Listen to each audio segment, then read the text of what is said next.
Tata sons के chairman Ratan Tata देश के हालात देखकर काफी चिंतित नजर आ रहे हैं।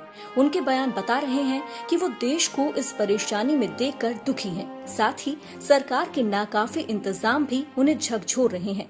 वैश्विक मुसीबत के देश की झुग्गी झोपड़ियों में पहुंचने को लेकर भी उन्होंने सरकार को नसीहत दी है। जी हाँ, टाटा ने देश की हाउसिंग पॉलिसी पर सवाल उठाए हैं और कहा है कि हम बड़ी इमारत बनाने के लिए गंदी बस्तियों को दूसरी जगह बसा देते हैं। इसके बजाय हमें गरीबों को गुणवत्तापूर्ण जीवन देने के लिए अपनी पुनर्बसाहट नीतियों पर दोबारा विचार करना चाहिए।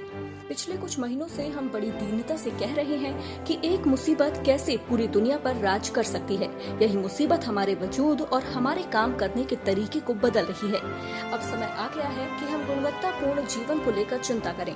हमें खुद से पूछना चाहिए कि अब तक हमने जो देखकर गर्व महसूस किया, क्या हम उससे शर्मिंदा हैं? हमें किराए की झोपड़ी के बजाय मालिकाना हक के घर की संभावना पर विचार करने की जरूरत है।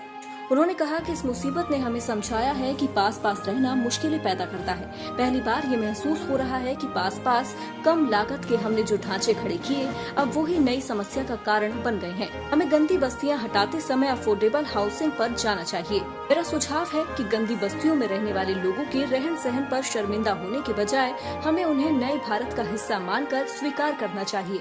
आर्किटेक्ट और डेवलपर को ये जिम्मेदारी लेनी चाहिए। अब समय आ गया है कि एक जैसे दिमाग वाले लोग बैठकर उन निर्णयों की आलोचना करें जो पिछले सालों में हमने नजरअंदाज कर दिए हैं। रतन टाटा की नसीहत मौजूदा मुसीबत को देखकर साफ तौर पर अमल में लाने की जरूरत है, लेकिन सरकार कब तक इस पर ध्यान देती है, ये देखना होगा। News desk, news corner.